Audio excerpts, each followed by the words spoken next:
মাননীয় মুখ্যমন্ত্রী মমতা বন্দ্যোপাধ্যায় তিনি যখন আগের দিন সুপ্রিম কোর্টে নিজের সওয়াল করছিলেন বা নিজের বক্তব্য পেশ করছিলেন, সেই সময় তার বক্তব্যের মূল অংশ যেটা ছিল যে জাতীয় নির্বাচন কমিশনের তরফ থেকে এই মামলার ক্ষেত্রে দেখা যাচ্ছে যে গোটা বিষয়টাতে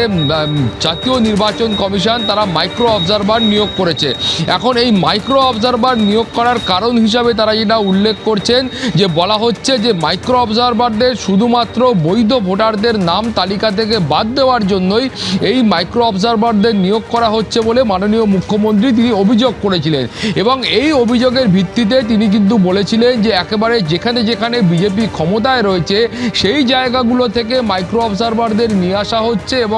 এবং সেই মাইক্রো অবজারভারদেরকে দিয়েই কার্যত নির্বাচন কমিশনের দপ্তরে বসিয়ে বৈধ ভোটারদের নাম তালিকা থেকে বাদ দেওয়া হচ্ছে। এবং এর প্রেক্ষিতে কিন্তু জাতীয় নির্বাচন কমিশনের বক্তব্য ছিল তারা এ রাজ্যের কাছে ক্লাস 2 অফিসার চেয়েছিলেন, কিন্তু পর্যাপ্ত পরিমাণ ক্লাস 2 অফিসার তারা পাননি। মাত্র 80 জন ক্লাস 2 অফিসার দেওয়া হয়েছিল, ফলে এই ক্লাস 2 অফিসার পর্যাপ্ত পরিমাণে না পাওয়ার কারণেই তারা কিন্তু বাধ্য হয়েছেন এই মাইক্রো অবজারভারদের নিয়োগ করার জন্য। এবং সেখানেই সুপ্রিম কোর্টের মাননীয় প্রধান বিচারপতির বক্তব্য ছিল যে পরবর্তী শুনানির দিন অর্থাৎ আজকের মধ্যে এ রাজ্যের তরফ থেকে পর্যাপ্ত পরিমাণ অফিসারদের নাম দিতে হবে, ক্লাস 2 অফিসারদের নাম দিতে হবে, এবং সেটা দেওয়া সম্ভব হলে তারপরেই কিন্তু এই মাইক্রো অবজারভারদের কার্যত আর কোনো প্রয়োজনীয়তা আছে কিনা সেই বিষয়টা সুপ্রিম কোর্ট বিচার করে দেখবে। এখন তুমি জানো সেই তালিকা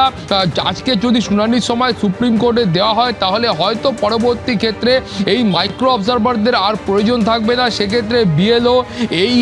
ইআরও বা ডিইও যারা রয়েছেন, এই সমস্ত যারা নির্বাচনী আধিকারিক রয়েছেন সেই আধিকারিকদের দিয়েই কিন্তু বাকি যে প্রক্রিয়াটা রয়েছে সেইটাকে সম্পন্ন করা সম্ভব হবে। দ্বিতীয়ত তুমি জানো যে মূলত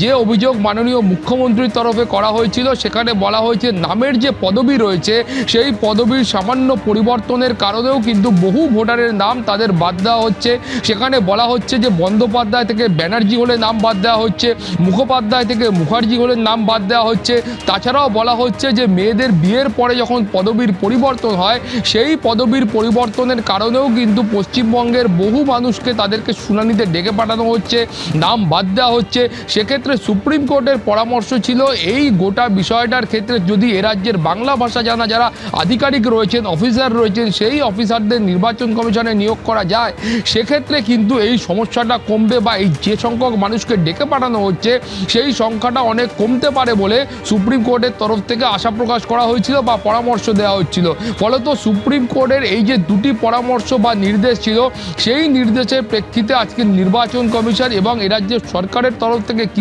এবিপি আনন্দ এগিয়ে থাকে, এগিয়ে রাখে।